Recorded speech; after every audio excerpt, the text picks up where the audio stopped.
할렐루야. 오늘 우리 주님께서 사망권세 이기시고 부활하신 부활주일입니다. 부활의 주님을 기념하는 날입니다. 부활하신 만왕의 왕이신 우리 주님께 모든 감사와 찬양과 영광을 올려드립니다. 부활의 이 아침에 우리 이 자리에 참여하신 모든 성도님들에게 부활의 소망이 가득하게 되시기를 축복합니다. 우리 옆에 있는 분들과 인사하십시다. 부활의 주님 한 분으로 충분합니다.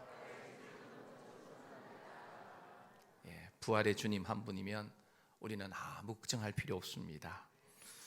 십자가에서 죽으신 예수님께서 자기 자신을 따르던 사람들에게 원하시는 게 뭐였을까요?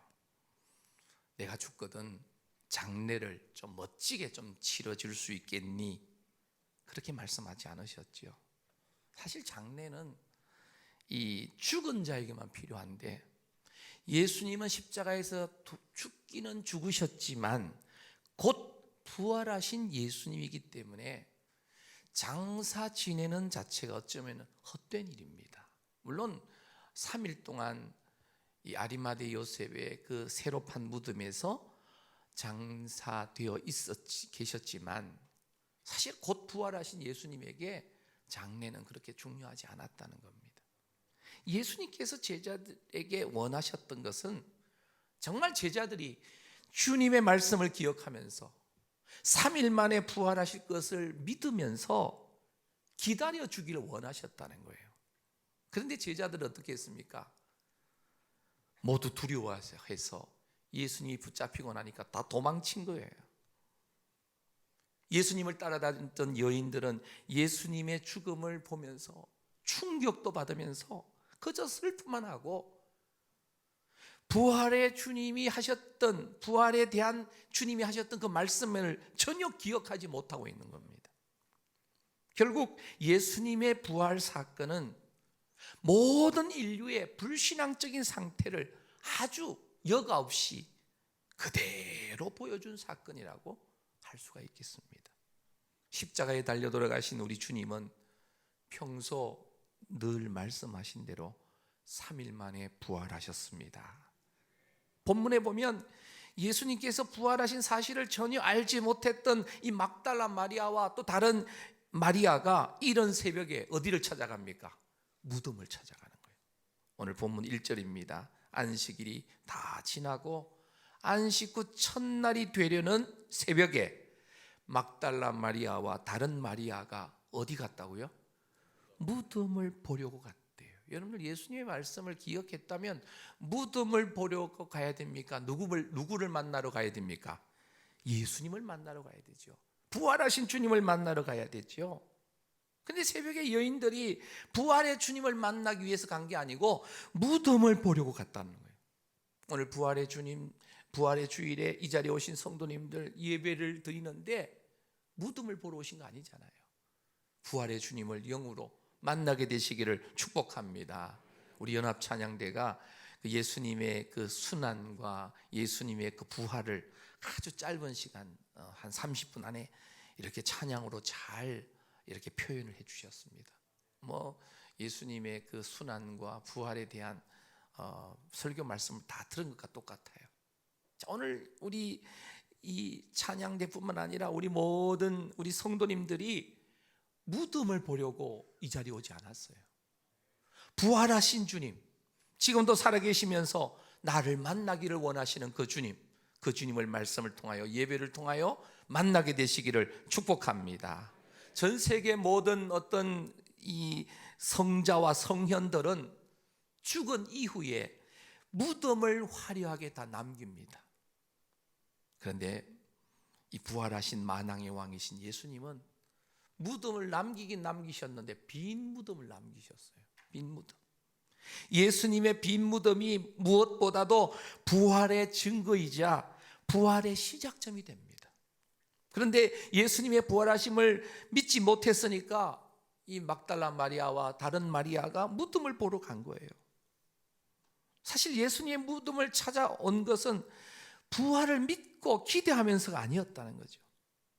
자신들이 지난 시간들 동안에 따라다녔던 주님에 대한 이 친밀감과 정성으로 우리가 다른 거 못 해드려도 예수님의 시신을 한번 닦아드리고 거기에다가 모략과 향유라도 한번 뿌려드리고 발라드리고 싶어서 찾아간 거예요. 그런데 이 여인들에게 오늘 말씀해 보면 천사가 나타납니다. 십자가에 돌아가신 그 주님은 보이지 않고 주의 천사가 흰옷을 입고 무덤을 막았던 큰 돌 위에 천사가 앉아 계십니다. 예수님의 무덤을 지켰던 로마의 군병들은 이미 사색이 되어서 떨면서 다 기절해서 죽은 자처럼 되어 있습니다. 그때 주의 사자가 이 여인들에게 말합니다. 오늘 본문 5절 6절입니다. 우리 함께 읽겠습니다. 시작. 천사가 여자들에게 말하여 이르되 너희는 무서워하지 말라. 십자가에 못 박히신 예수를 너희가 찾는 줄을 내가 아노라. 그가 여기 계시지 않고 그가 말씀하시던 대로 살아나셨느니라. 와서 그가 누우셨던 곳을 보라. 아멘. 여자들 생각에 예수님은 십자가에서 죽으셔서 이제 이 시체로 시신으로 있으신 분이시지 부활하신 분이라는 것을 전혀 그들은 생각 못했습니다. 한마디로 예수님이 평소에 하셨던 말씀을 기억하면서 주님을 생각한 것이 아니라 사람들의 상식, 인간의 상식 가운데서 예수님을 생각했기 때문에 십자가에 못 박혀 돌아가셨기에 예수님은 죽어서 계셔야 되는 게 당연합니다. 그런데 주님은 그곳에 시신으로도 계시지 않았어요. 사람들 생각에 사람은 죽으면 반드시 다시 못 살아나요. 우리 사람들 생각에 죽은 사람이 어떻게 살아나냐는 거죠. 예수님을 우리의 상식으로 이해하려고 하면 우리는 부활의 주님을 만날 수가 없어요. 세상 사고 방식이에요. 세상의 인간의 지식과 경험과 세상의 어떤 상식으로 가면 그곳에는 부활의 주님을 만날 수가 없어요. 아니, 계시지 않아요. 여러분, 하나님의 말씀이 이해가 안 된다면 아직도 이 하나님의 말씀을 내 자신의 어떤 종교 상식 안에 갇혀가지고 주님을 찾고 있다는 것을 알아야 됩니다. 내가 알아서 열심히 해야 한다는 이 자체는 인본주의적인 종교입니다. 기독교 신앙은 인본주의적인 종교가 아니에요. 신본주의적인 종교예요. 하나님이 우리를 이처럼 사랑하셔서 우리를 만나 주시기 위해서 사람의 몸을 입고 하나님께서 우리 가운데 오셨다라는 거예요. 하나님이 우리를 찾아오신 거예요. 신본주의입니다. 여러분, 주님의 십자가의 죽으심과 부활은 우리 사람의 어떤 지식과 의지와 사람의 어떤 이 상식으로는 이해가 안 되는 부분이에요. 십자가에 못 박혀서 돌아가신 분이 어떻게 살아나실 수 있냐는 거죠. 예수님을 못 박아 죽인 이유도 뭐냐면 결국은 인간의 이 종교적 열심의 테두리 안에서 예수님을 오해해서 죽인 겁니다. 분명히 그 시대의 최고의 종교 지도자였던 대제사장과 바리새인과 서기관들과 율법사들, 이들은 자기들 스스로가 우리는 하나님을 최고로 잘 섬기는 종교의 최고의 지도자들이라고 자부하면서 그들이 한 행동이 뭐예요? 바로 온 인류를 구원하기 위해서 이 땅에 오신 예수님을 이단이라고 하면서 그들의 잣대로 십자가의 사형수로 못 박아 버린 바로 그 중심 인물들입니다. 부활하신 만왕의 왕이신 예수님을 믿는다는 것은 인간의 어떤 의지, 어떤 행위가 아니에요. 만왕의 왕이신 예수님의 그 통치를 이제부터 받으며 살겠다라는 거예요. 예수 믿으면서도 여전히 나하고 싶은 대로 하는 것은요, 그것은 진정한 성도가 나가야 할 방향이 아닙니다. 진실로 예수 그리스도를 믿는다면 이제는 우리 안에 있는 어떤 인간적인 상식 안에 갇혀 있으면 안 됩니다. 하나님의 말씀대로 천사가 나타나서 부활을 알려준 내용이 뭐예요? 예수님의 부활의 세계는 더 이상 눈에 보이는 이 세상이 아니라는 겁니다. 우리가 주님의 부활을 믿는다는 자체가 나는 눈에 보이는 이 세상을 이제 소망하고 살고 싶지 않다라는 거예요. 이제부터 보이지 않는 영원한 세계를 소망하면서 부활하신 만왕의 왕이신 예수님의 그 주시는 말씀의 다스리심 통치를 받으면서 주님이 걸어가신 그 길을 내가 주님처럼 살면서 주님처럼 행동하면서 살아가겠다고 하는 결심입니다. 사랑하는 우리 성도 여러분, 나는 부활하신 만왕의 왕이신 예수 그리스도를 진실로 믿는 진정한 성도인지, 부활의 주님을 정말 내가 진실되게 만나서 그분을 믿고 있는지, 이 부활주일날 우리 자신의 믿음을 점검할 수 있게 되기를 바랍니다. 진정한 부활의 주님을 만난 성도라면 눈에 보이는 세상에서 멀어져야 됩니다. 우리의 마음이 보이지 않는 세계가 희망이 되어야 되고, 부활하신 만왕의 왕이 우리의 유일한 소망이 되어야 될 줄로 믿습니다. 예수 믿으면서 여전히 나는 세상이 좋고, 세상 물질이 너무너무 좋고, 세상에 눈에 보이는 친구가 좋고, 세상에서 누리는 어떤 쾌락이 좋다면 죄송하지만 보이지 않는 영적 세계를 추구하는 삶이 아니라 보이는 세상을 더 사랑하고 있다라고 하는 증거예요. 세상에서 우리 사람들이 가진 어떤 종교성과 이 열정은요, 예수님께서 십자가에 못 박히실 때 다 자신에게 불리하다고 느껴질 때, 불이익이 온다고 생각할 때 도망가는 거예요. 오늘 베드로 역할을 우리 김모환 집사님이 해주셨는데, 난 절대로 부인하지 않겠습니다 했지만 막상 예수님이 체포당하시니까 먼저 도망가는 거예요. 도망갔다가 멀찍이 따라가다가 또 함께 있었던 사람이다 할 때는 그냥 강하게 부인하며 심지어 저주까지 하면서도 예수님을 모른다고 부인하는 그런 상태에 가고 말았다는 거예요. 천사의 음성을 들었던 이 여인들, 이게 꿈인지 생신지 싶었습니다. 정말 살아나신 게 맞을까? 누가 시신을 정말 훔쳐가지 않았나 싶어서 무섭기도 합니다. 복잡한 마음의 제자들에게 이 소식을 알리려고 가는 순간에 주님이 나타나셨습니다. 평안하냐, 평안하냐. 여인들은 너무 기뻐서 예수님의 발을 붙잡고 경배했다고 합니다. 예수님은 여인들에게, 제자들에게 가서 갈릴리에서 만날 것을 전하게 했습니다.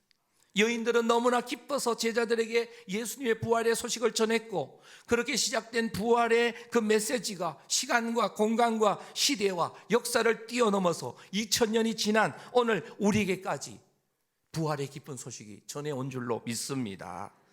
예수님의 부활은 사실입니다. 예수님의 부활은 진실입니다. 내 머리로 이해 안 된다고 부정하면 안 돼요. 예수님의 부활에 대해서 역사적인 사건이란 사실을 우리가 분명히 기억해야 됩니다. 오늘 모두가 부활하신 이 만왕의 왕이신 예수님의 부활을 100% 확신하고 우리 남은 생애 동안 부활신앙으로 끝까지 믿음에 승리하는 우리 모두가 되시기를 축복합니다. 부활하신 만왕의 왕이신 예수님은 분명 부활하셨지만 그때나 지금이나 믿지 못하는 사람들은 계속해서 예수님의 부활은 다 가짜다고, 일어나지 않았다면서 크게 세 가지를 이야기해요. 오늘 새벽에 말씀드렸죠. 첫 번째는 도난설입니다. 오늘 28장 이 뒷부분에 보면 11절 이하에 보면 예수님의 시신을 제자들이 도둑질해 갔다는 거예요. 그래서 도둑질해서 예수님의 시신을 다른 데 옮겨놓고 예수님이 부활했다고 소문냈다는 거예요. 사실 그 내용이 그 속에 있는데, 이 무덤을 지키던 이 군인들에게 대제사장이 많은 돈을 주면서 그 소문을 퍼뜨리게 했는데, 그게 오늘까지 예수님의 이 부활을 부정하는 도난설입니다. 도둑질해서 갔다는 거죠. 두 번째가 뭐예요? 기절했다는 거예요. 예수님이 실제 죽지 않았고 기절했다가 다시금 새벽 이슬과 함께 서늘해질 때 정신이 번쩍 들어가지고 예수님이 살아나가지고 멀리 그냥 도망가셨다는 거예요. 이게 기절설이에요. 기절설. 세 번째, 여인들이 너무나 예수님을 사랑한 나머지 그냥 환상, 헛것을 봤다는 거예요.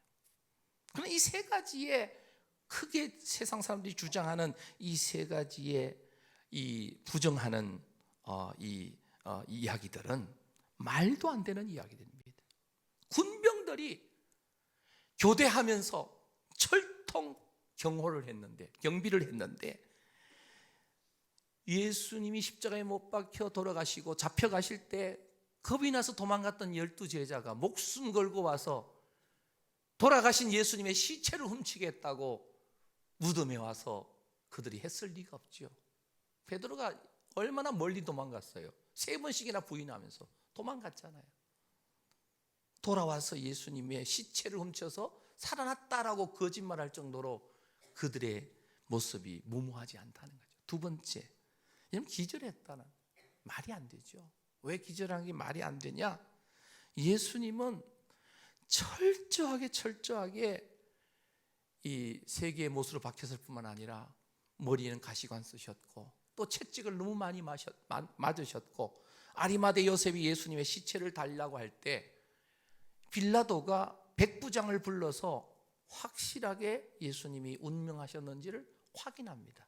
그 확인하는 과정에 창으로 예수님의 옆구리를 찔러가지고 마지막 남아있는 이 검은 피까지도 다 쏟아버리셨다는 거예요.